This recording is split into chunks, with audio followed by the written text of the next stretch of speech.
Bienvenidos a esta nueva entrega de Historia Oscuras, la nueva sección del canal donde narramos historias con pantalla negra para que puedas relajarte y superar esas noches de insomnio junto a nosotros. Hoy te vamos a contar sobre 3 espíritus guardianes de la naturaleza en la cultura sudamericana, así que ponte cómodo y prepárate para dormir escuchando estas historias. Comenzamos. En las alturas majestuosas de la cordillera de los Andes, allí donde el aire se vuelve delgado y las nubes parecen rozar la tierra, existe un reino de silencio y pureza. En ese escenario helado, donde nacen los primeros hilos de agua que terminarán alimentando a los continentes enteros, habita la Madre del Agua. A diferencia de otros espíritus del monte que apelan al terror o a la deformidad para marcar su presencia, la Madre de Agua se manifiesta con una belleza deslumbrante que resulta casi hipnótica para el ojo humano. Quienes afirman haber columbrado su figura la describen como una joven de tez clara y delicada, con una melena dorada que cae como una cascada de luz solar sobre sus hombros, y unos ojos de un azul tan profundo y cristalino que reflejan con exacta fidelidad la transparencia de los estanques de la alta montaña. Sin embargo, no hay que confundir su belleza con fragilidad ni con una presencia malévola. La Madre del Agua no busca la perdición de los caminantes por puro capricho. Su propósito en la trama de la vida es profundamente sagrado. Ella es la guardiana suprema de las vertientes, los manantiales y los nacimientos de los ríos en las regiones andinas y colombianas. Su tarea diaria consiste en velar por la pureza incontaminada del recurso más valioso del planeta. Es ella quien guía las corrientes subterráneas, la que cuida el desove de los peces y la que asegura que el ciclo vital del agua fluya sin alteraciones. Para los pueblos que han habitado estas tierras desde tiempos inmemoriales, este ser representa la deidad protectora de la pureza natural, una fuerza que sostiene el equilibrio entre montaña y los valles que dependen de su caudal. Y su relato más conocido comienza de esta manera. En una aldea encaramada en las faldas de la cordillera vivía Mateo, un hombre práctico pero completamente ciego a la delicadeza del entorno que lo rodeaba. Mateo administraba un taller en las afueras del pueblo y con el paso del tiempo encontró un método cómodo y gratuito para deshacerse de sus desperdicios. Varias veces a la semana cargaba en su camioneta viejos tambores llenos de aceite usado, latas de pintura a medio vaciar y montones de plásticos desechables. Conduciendo por un camino secundario, subía hasta una hondonada solitaria donde brotaba un manantial cristalino, el mismo que alimentaba el río principal del valle y arrojaba allí todos sus desechos. Al principio Mateo no notó nada, pero con el correr de los meses la naturaleza empezó a dar señales de agonía. En las zonas bajas, los pobladores comenzaron a ver con horror cómo los peces flotaban sin vida en las orillas. El agua, que solía ser dulce y transparente, adquirió un tinte verdoso y un olor químico penetrante. Los animales del campo se negaban a beber de la corriente y los cultivos regados con esa agua comenzaron a secarse. A pesar de los murmullos y la preocupación de sus vecinos, Mateo continuó con su rutina, convencido de que la vastedad de la montaña terminaría por absorber cualquier daño. Una tarde de niebla espesa, Mateo subió nuevamente al manantial transportando un contenedor con solventes industriales. Se acercó al borde del pozo donde la tierra vertía su agua pura y se dispuso a volcar el contenido. Justo cuando inclinaba el recipiente, el sonido del agua corriendo se detuvo de golpe. Un silencio absoluto, denso y pesado, se apoderó de la cima de la montaña. Ni el viento movía las hojas, ni las aves cantaban. Sorprendido, Mateo miró hacia el centro del estanque. El agua turbia comenzó a abrirse suavemente y de sus profundidades emergió una figura deslumbrante. Era la Madre del Agua. Su cabello dorado flotaba sobre la superficie como un manto de luz, y sus ojos azules fijos en él emitían un brillo sereno, pero aterrador. No hubo gritos, ni monstruosidades, ni amenazas verbales. La criatura simplemente extendió su mano y rozó con la punta de sus dedos la frente de Mateo. En ese preciso instante, el hombre cayó de rodillas sobre la tierra húmeda. No sintió un dolor físico, pero su mente se vio inundada por una percepción brutal. Experimentó en carne propia la asfixia de cada pez agonizante en el río, sintió la aridez de la tierra envenenada y percibió el sabor amargo y tóxico del solvente quemando las entrañas del monte. Fue una sobrecarga de sufrimiento ambiental que lo comprimió el pecho hasta dejarlo casi sin aliento. Lloró con desconsuelo, aplastado por el peso de su propia negligencia. Cuando finalmente pudo abrir los ojos, la figura de cabello dorado había desaparecido. Solo quedaba el estanque en calma y la mancha de aceite flotando en la superficie.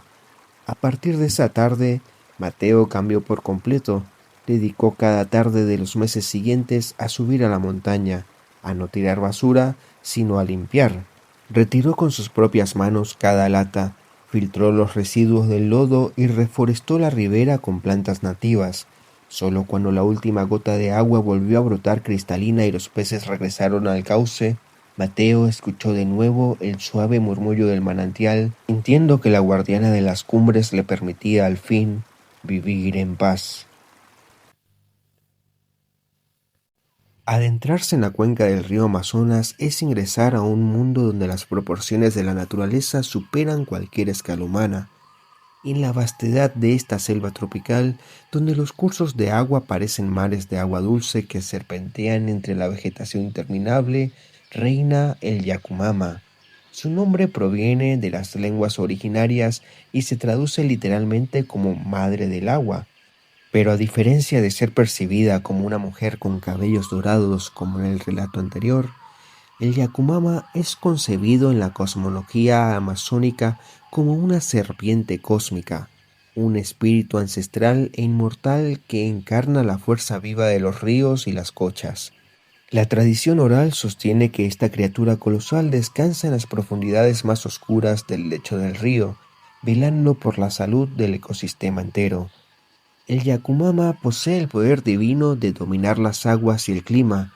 Se dice que con solo agitar su inmensa cola es capaz de alterar la dirección de las corrientes fluviales, levantar tempestades repentinas y generar temibles remolinos que se tragan todo lo que flota a su paso. Su función no es infundir terror porque sí, sino mantener el equilibrio biológico en un entorno donde la vida y la muerte se miden en cada metro de vegetación. El Yakumama protege a los seres que habitan el agua, regula las lluvias que alimentan la selva y actúa como un límite infranqueable para la avaricia humana. Y su relato más famoso comienza de esta manera. Un grupo de madereros y buscadores de oro de un consorcio ilegal decidió adentrarse en un sector incolumne de la Amazonía, una zona ancestralmente respetada por las comunidades locales que jamás pescaban allí más de lo necesario. Comandados por un hombre ambicioso llamado Gregorio, los operarios llevaron maquinaria pesada, dragas y enormes redes de arrastre de malla fina. El plan de Gregorio era drástico y lucrativo. Pretendía desviar un brazo secundario del río para secar una pequeña laguna natural donde sabía que se depositaban sedimentos con chispas de oro. Sin importarle que esa laguna fuera el abrevadero de cientos de animales silvestres, durante varios días el ruido ensordecedor de los motores rompió la calma ancestral de la selva. Los árboles seculares caían azotados por las sierras y el lecho del río comenzó a llenarse de lodo espeso y restos de combustible. Las redes de arrastre capturaban toneladas de peces, dejando podrir en las orillas a las especies que no tenían valor comercial. Los pobladores nativos de las cercanías advirtieron a Gregorio sobre la presencia del guardián de las profundidades, pero él solo se limitó a reírse, esgrimiendo sus armas de fuego y sus potentes máquinas. Llegó la noche en la que los hombres se disponían a realizar la voladura final para consolidar el desvío del río. De pronto, el cielo se cubrió de nubes densas y plomizas que anularon la luz de la luna. El aire se volvió caluroso y denso, cargado de una electricidad estática que erizaba la piel. Sin previo aviso, una marejada repentina golpeó las barcazas, levantándolas varios metros sobre su nivel habitual. Desde el centro del mismo cauce, la superficie del río explotó en una vorágine de espuma y fango. Surgió entonces una mole colosal, una cabeza gigantesca con escamas que brillaban como el azabache bajo los relámpagos y dos ojos desmenuzados que despedían un brillo ancestral. Era el Yakumama. La serpiente cósmica no emitió un rugido, sino un silbido sordo que hizo vibrar el suelo debajo de los campamentos. Con un movimiento sutil pero de una fuerza devastadora, el Yakumama enroscó su cola gigante alrededor de la draga principal. La estructura de hierro crujió como si fuera de papel y fue arrastrada hacia el fondo del abismo fluvial. A continuación, el espíritu generó un remolino colosal en medio del agua que succionó las redes, los contenedores de combustible y las herramientas de tala, tragándoselos por completo sin dejar rastro alguno. Los hombres, paralizados por el pánico, arrojaron sus armas al agua y nadaron desesperadamente hacia la orilla, buscando refugio entre los árboles mientras escuchaban cómo el río recobraba su dominio absoluto. Al despuntar el alba, el tormentoso temporal se había disipado por completo. Asustados y hambrientos, Gregorio y sus hombres regresaron al lugar donde levantaron su campamento. Para su asombro, la maquinaria había desaparecido, las redes contaminantes no estaban y el brazo del río había vuelto a su curso normal, fluyendo limpio y sereno como si la mano del hombre jamás lo hubiera tocado. Desprovisto de sus máquinas y doblegado por el poder insuperable de la naturaleza, el grupo abandonó la selva a pie, entendiendo que hay reinos donde la codicia mortal no puede prevalecer sobre los verdaderos señores de la tierra. En las profundidades de la selva tropical de Brasil, donde los árboles son tan altos que la luz del sol apenas logra filtrarse hasta el suelo, habita una de las criaturas más astutas y fascinantes del folclore sudamericano, el curupira. La iconografía tradicional lo describe como un ser de pequeña estatura, con el cuerpo cubierto de una tez morena y resistente, y una deslumbrante cabellera de fuego que parece arder sin consumirse. Sin embargo, su rasgo más icónico y desorientador se encuentra en sus extremidades inferiores. El curupira tiene los pies completamente girados hacia atrás, con los talones apuntando hacia adelante y los dedos hacia su espalda. Esta extraña condición anatómica no representa un impedimento para su movilidad, por el contrario, es su arma estratégica más poderosa. Cuando el curupira camina por la selva, las huellas que deja impresas en el barro o sobre las hojas secas marcan exactamente la dirección opuesta a la que realmente se dirige. Así, cualquier cazador que intente seguir sus rastros terminará internándose cada vez más profundo en la espesura, alejándose del objetivo y perdiéndose en un laberinto verde. El curupira no es un ser malvado por naturaleza, no molesta al viajero cansado ni al indígena que caza una pieza para alimentar a su familia. Su furia se desencadena de manera implacable únicamente contra aquellos que ingresan al monte para destruir sin necesidad, cazadores furtivos que matan por diversión, taladores que derriban árboles centenarios y hombres que no respetan los tiempos de la selva. Y su relato más famoso comienza así. En un pueblo maderero en los márgenes de la vegetación vivía Raimundo, un hombre famoso por su destreza con la escopeta y por su total falta de respeto hacia las leyes del monte. Raimundo no cazaba por necesidad ni para llevar alimento a su mesa.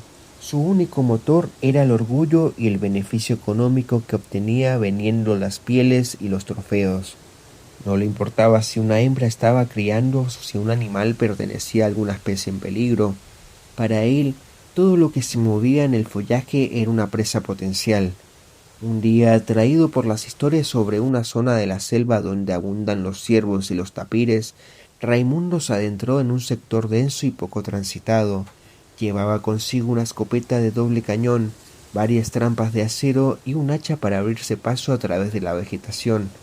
A mitad de la mañana, mientras caminaba en silencio buscando rastros, Escuchó un silbido agudo y penetrante que parecía rebotar de árbol en árbol, desorientando sus sentidos. Al mirar al suelo de tierra húmeda, Raimundo sonrió. Había encontrado una serie de pisadas pequeñas y muy claras. Las marcas de los dedos indicaban con precisión que una criatura de pie pequeño caminaba hacia el norte. Pensando que se trataba de una presa fácil o de una criatura extraña cuya piel valdría una fortuna, apuró el paso y comenzó a seguir el rastro con determinación. Caminó durante horas siguiendo las huellas en dirección al norte.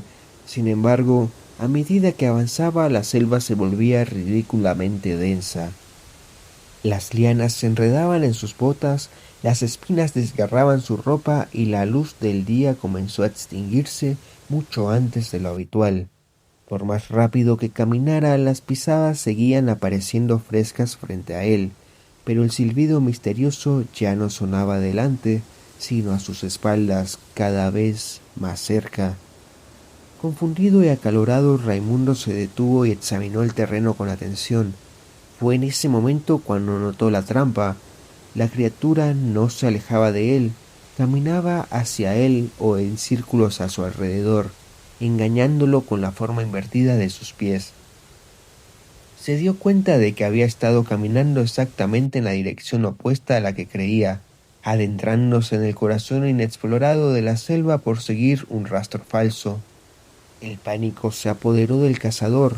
Intentó desandar sus pasos, pero el monte parecía haberse cerrado a sus espaldas. Las raíces sobresalían para hacerlo tropezar y las sombras de la noche comenzaron a cubrir los árboles. De pronto, sobre la rama de un castaño gigante, vio un destello rojo como el fuego y sintió una risa infantil pero severa retumbar entre los troncos. Sabía que era el curupira y que estaba completamente a su merced. Comprendiendo que su fuerza y sus armas no le servían de nada contra el señor de las pisadas al revés, Raimundo cayó de rodillas, desabrochó su cinturón, dejó caer la escopeta al barro y rompió con sus propias manos las trampas de acero que llevaba en su mochila. Con voz temblorosa pidió perdón a la selva por los animales sacrificados inútilmente y prometió no volver a empuñar un arma contra el monte. Un silencio profundo envolvió el lugar. De repente, una brisa fresca sopló entre las copas de los árboles, abriendo un pequeño claro en la vegetación que mostraba un sendero iluminado por la luz de la luna. Raimundo no lo pensó dos veces, se levantó y corrió por ese camino sin mirar atrás, dejando sus armas abandonadas para siempre en la espesura. Aprendió la lección que el guardián de los pies al revés impone a los soberbios. La naturaleza se respeta o ella misma se encarga de hacerte perder el rumbo. Con esto concluimos esta edición de Historias Oscuras. Espero que te haya gustado y te haya servido en esta noche de insomnio. Nosotros somos Curihistorias. Déjanos un like si te gusta la sección y apoya nuestro canal suscribiéndote si te gustan los videos. Nos vemos la próxima edición.